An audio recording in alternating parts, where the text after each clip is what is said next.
Tapi walaupun sudah leading, misalnya gol 2-0 atau apa gitu, tapi tetap di press gitu, kenapa Bang? Iya, karena kita jangan selalu mengatakan kita sudah menang. Pertandingan tuh 10 menit akhir waktu ini masih berjalan.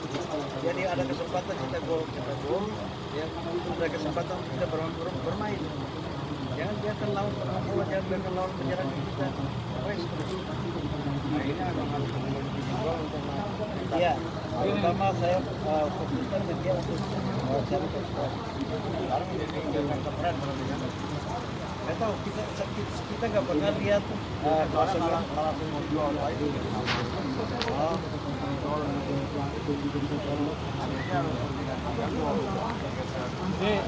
Jadi gini, secara konsep ya, kalau pelatih lain yang saya lihat tuh, kalau posisinya sudah menang, ya terima kasih kalian dari yang mengerjakan apa yang. Kalau enggak, bagaimana kalian ini?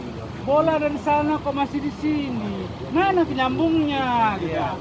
Jadi kan begini, main bola apa yang mereka, walaupun kita menang, saya nggak puas kalau mereka buat kesalahan. Ya, kalau kesalahan kecil itu kalau mereka terus lakukan akan jadi besar. Dan besar itu dalam setiap pertandingan sepak bola. Sekali kita buat kesalahan, lawan menyerang. 2 kali kita buat kesalahan, lawan menyerang. Kalau di saat kita buat 10 kesalahan, seperti 10 serangan ya, anak-anak harus kejar, anak harus rebut bola, ya, anak-anak harus balik ke posisi, anak harus cari posisi. Itu yang saya tekankan ke mereka, jangan buat kesalahan. Suatu hari kita ketemu di stasiun kereta api Cawang, terus abang menunggu anak-anak datang untuk bareng-bareng ke lapangan Pancoran. Bisa diceritakan misalnya akraban apa sama anak-anak? Ya saya anak-anak ini bagi saya mereka kan anak saya. Dimanapun kita walaupun bukan hanya di lapangan, di luar persamaan kita selalu erat. Mereka ada apa-apa hubungi saya, mereka di jalan.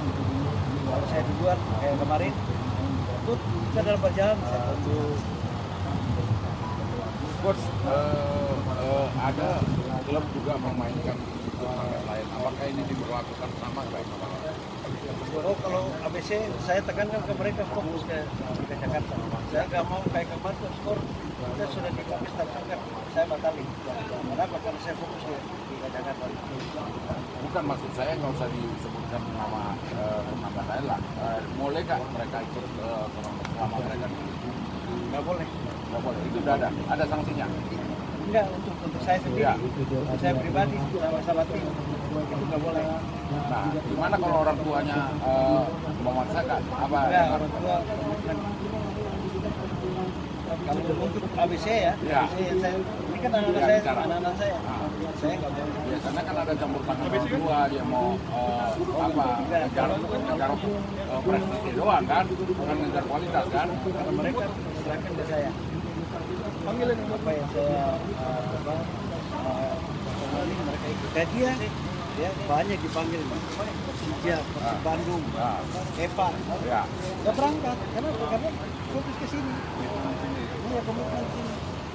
Pak Arifin, bagaimana Pak Arifin membangun apa sih yang diomongin kalau ketemu dengan orang tua pemain? Kita seperti keluarga. Seperti keluarga kita bawa kita di luar lapangan setelah latihan kita ngopi bareng, main kartu remi seperti beliau ini kita main kartu remi. Ngopi bareng, jalan bareng. Ngopi bareng, jalan bareng itu kadang komputer bersama. Jadi orang tua itu dan orang tua itu percaya ke saya untuk anak-anak mereka. Otomatis kan gini, coach menerapkan serang terus, nggak ada kendor. Berarti latihan fisiknya bagaimana? Kan butuh fisik stamina yang cukup. Gimana latihan mereka, porsi mereka? Porsi itu nggak usah bicara saya banget. Tapi lebih nggak? Berapa jam per hari mereka latihan fisik? Jadi ini latihan fisik, saya katakan ke mereka dalam fisik itu sudah teknik dari pakai bola. Jadi dari pakai bola itu fisik dapat, teknik dapat, kelenturan dapat, ya skill bola mereka dapat. Jadi saya nggak pernah fisik mereka dengan lari atau demi sprint atau angkat beban nggak pernah. Karena pertama masih muda kan, itu kan. terus apa? Kedua biar mereka ini kita dapat cari stamina dalam seminggu ketemu, tapi cari apa teknik sepak bola dari usia dini. Ya kan? Prinsip saya seperti itu. Dan saya dulu seperti itu waktu dilatih sama Wolfgang Pikal, terus Albert Rene waktu kita di Bali. Jadi mereka tekankan ke saya, kalau kamu jadi pelatih, jadilah pelatih yang punya teknik, punya latihan teknik. Jangan jadi pelatih yang punya latihan fisik. Sejak laga pertama sampai laga terakhir, perkembangan anak-anak itu seperti apa? Lihatnya struktur tubuhnya maupun stamina-nya seperti apa? Karena ini kan kompetisinya memang real kompetisi. Bagaimana? Kalau saya jujur di Jakarta ini saya suka, saya senang karena pertama di pusat kota ya, ini transportasi gampang. Kedua tiap minggu anak-anak berkompetisi. Cuma di sini kadang berkurang, ada yang PKL, ada yang ikut Aspro, ada yang Porko. Ya. Kayak tadi nih kita cuma 13, karena Ya. sebagian ikut Porko, sebagian PKL. Kemarin kita lawan PSF cuma 11. Jadi karena kegiatan sekolahan terus Aspro ini yang menghambat anak-anak penuh di Jakarta. Konsepnya kan kami kan punya konsep bahwasanya mereka ini kami pengen tunjukkan bahwasanya PSSI itu lu pilih dong pemain dari sini. Berarti kan ini loh pemain yang benar-benar berkualitas Ya. karena melalui liga. Ya, Nah, benar. kalau dicampur dengan turnamen lain akan rusak dong anak-anak pasti kan? Nah, Iya kan? cuma kan kayak futsal sekolahan kan sering ngadain futsal itu Ya. yang kita angkat tangan karena kita nggak bisa batasi mereka ke futsal sekolahan. Tapi bisa kan dikasih pengertian sama gurunya kan bahwasanya kami pengen ini Kan anak-anak kasih pengertian juga itu nggak bisa kayak kemarin 2 hari kita bertanding gitu berangkat ke Semarang, mereka futsal ke Semarang, kita mau larang itu orang sekolah. Jadi kendalanya seperti itu bang saya. Ya kalau dulu kan memang nggak ada kompetisi seperti ini kan sekarang kompetisi berarti coach punya beban untuk memberikan pengertian sama pelatih sekolahnya hanya Iya. itu sih. Iya. Nah, kirim surat secara detail mungkin. Cuma sekolahan kan nggak terima. Karena kalau kita ngomong dia balas begini. Anak ini sekolah di sini. Kamu tanggung jawab dia nggak naik kelas gara-gara itu. Kita mau ngomong apa pak? Tapi nggak, bagi saya nggak apa-apa walaupun kita datang dengan 11 pemain. Ya. Tapi nggak masalah. Yang penting anak-anak harus berkompetisi di Liga Jakarta karena ini liga yang saya anggap salah satu terbaik. Liga yang terbaik kan? Nggak ada liga lain nggak ada di Indonesia. Ini cuma satu-satunya. Oke.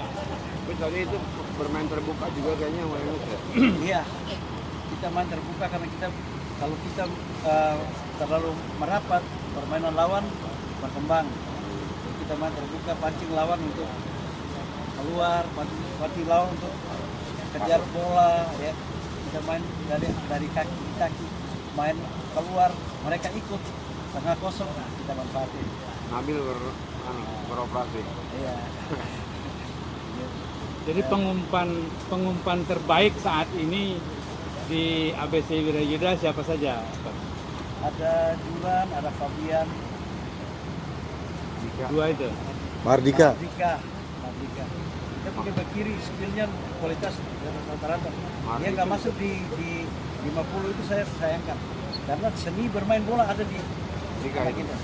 Abah, itu mungkin tidak dilihat waktu pertama, tapi akan ada penambahan lagi. Saya akan lebih. Itu yang saya mau, saya setuju. Oh, ini. Saya setuju. Kita paham itu toh. Mungkin waktu itu dia lihat tidak apa. Nah ini kan ada penilaian lain. Ada tadi saya tanya sama Mama sama Jason. Ada tambah sekitar 10 lagi. Putaran kedua dia main lagi, pilih lagi, sempitin lagi sampai Oke, 25. siap. Balik ya Nabil ya, coach balik ya. Oke, siap. 18. 18 sekarang di top skornya. Ya top. 20 target om. Ya. Lu gimana? 20 target. Putaran satu. Putaran 1 20.